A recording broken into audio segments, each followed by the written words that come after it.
కొత్త కలలతో జీవితాంతం వివాహం చేసుకున్న వ్యక్తితో సంతోషంగా ఉండాలని ఆశపడి భర్త ఇంటికి కొత్త కాపురానికి వచ్చిన ఆ వధువు జీవితం 7 రోజులకే ముగిసిపోయింది. తొలి రాత్రే అంతా కావాలని అతిగా ఆశపడి చివరికి భార్య చావుకి కారణమయ్యాడు ఓ పెళ్లి కొడుకు. అది ఉత్తరప్రదేశ్ అమీర్పూర్ ప్రాంతం. అక్కడ ఫిబ్రవరి 3న ఓ పెళ్లి జరిగింది. వధూవరులిద్దరూ ఆనందంగా పెళ్లి చేసుకున్నారు. ఆ వధువుకు తల్లిదండ్రులు లేరు. ఉంది ఒక్క అన్న మాత్రమే. అయినా తల్లిదండ్రులుంటే తన చెల్లికి ఎంత ఘనంగా పెళ్లి చేస్తారో వాళ్లకు ఏమాత్రం తీసిపోకుండా తను కష్టపడుతూ కూడా చెల్లికి ఓ సాఫ్ట్వేర్ అబ్బాయిని చూసి చాలా గ్రాండ్ గా పెళ్లి చేశాడు. ఘనంగా కట్న కానుకలిచ్చి ఫిబ్రవరి 4న చెల్లిని అత్తారింటికి సాగనంపాడు. కథ ఇక్కడ వరకు బాగానే ఉంది.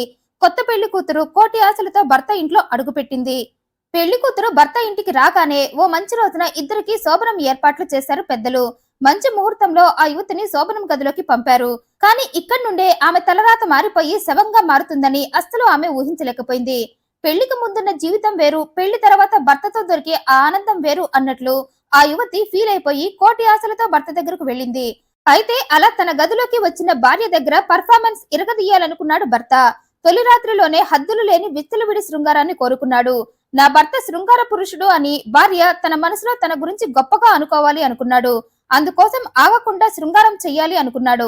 అందుకోసం తన శృంగార సామర్థ్యాన్ని పెంచే టాబ్లెట్స్ వేసుకున్నాడు. అసలే ఆత్రంతో ఉన్న అతను అవి వేసుకోగానే మరింత రెచ్చిపోయాడు. అతిగా శృంగారం చేస్తూ భార్యని ఇబ్బంది పెట్టడం మొదలుపెట్టాడు. అప్పటికే ఆ యువతి తనకు చాలా ఇబ్బందిగా ఉందని భర్తతో చెప్పింది. కానీ అప్పటికే ఆ టాబ్లెట్స్ వేసుకున్న అతను భార్య ఎంతలా బ్రతిమాలినా ఆగలేదు. ఆమెను వదలకుండా అతిగా ఆ యువతితో శృంగారం చేశాడు. దీంతో ఆ యువతికి విపరీతమైన రక్తస్రావం అయ్యి అక్కడికక్కడే కుప్పగూలిపోయింది. అది చూసిన ఆ పెళ్లి కొడుకు వెంటనే శోభనం గదిలో నుండి బయటకు వచ్చి విషయాన్ని తన పేరెంట్స్ కి చెప్పాడు. అందరూ కలిసి ఆ యువతిని కాన్పూర్ లోని ఓ ప్రైవేట్ హాస్పిటల్లో చేర్చారు. అక్కడ ఆ యువతిని పరిశీలించిన గైనకాలజిస్ట్ ఆ యువతి సామూహిక అత్యాచారం చేసినట్లుగా లైంగిక వేధింపులకు గురైందని చెప్పిందామె. అలా ఆగస్టు 7న ఆ యువతి హాస్పిటల్లో జాయిన్ చేస్తే విపరీతమైన రక్తస్రావంతో ఆమె ఆగస్టు 10న కొత్త పెళ్లి కూతురు చనిపోయింది.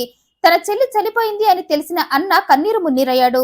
అతనితో పాటు ఆమె బంధువులంతా ఆ యువతి చనిపోవడానికి ఆమె భర్తే కారణమని, అతను హద్దుల్లేని శృంగారం చేయటం వల్లే ఆ యువతికి ఆ గతి పట్టిందని, అతన్ని వదలొద్దని, ఖచ్చితంగా శిక్ష పడేలా చేయమని పోలీసులతో అన్నారు. రంగంలోకి దిగిన పోలీసులు ఆ యువతి మరణానికి కారణమైన ఆ పెళ్లి కొడుకుని అరెస్టు చేయాలని అతనింటికి వెళ్లారు. కానీ ఆ ఇంట్లో ఎవరూ లేరు. ఆ మాటకొస్తే ఇంటికి తాళం పెట్టి ఉంది. పెళ్లి కూతురు చనిపోయింది అని తెలియగానే తమని పోలీసులు అరెస్టు చేస్తారని పెళ్లి కొడుకు అతని ఫ్యామిలీ మొత్తం టోటల్ అక్కడి నుండి ఎస్కేప్ అయ్యారు. అలా ఆ యువతి పెళ్లైన 7 రోజులకే శోభనం గదిలో నుండి శ్మశానానికి వెళ్లిపోయింది. ప్రస్తుతం పోలీసులు పరారీలో ఉన్న వారి కోసం వేట మొదలు పెట్టారు. ఈ వీడియోపై మీ అభిప్రాయాన్ని కమెంట్ రూపంలో తెలియజేయండి. మరింత ఇంట్రెస్టింగ్ అండ్ జెన్యూన్ ఇన్ఫర్మేషన్ కోసం ఈ వీడియోని లైక్ చేయండి, షేర్ చేయండి, మా ఛానల్ సబ్స్క్రైబ్ చేయండి. Thanks for watching.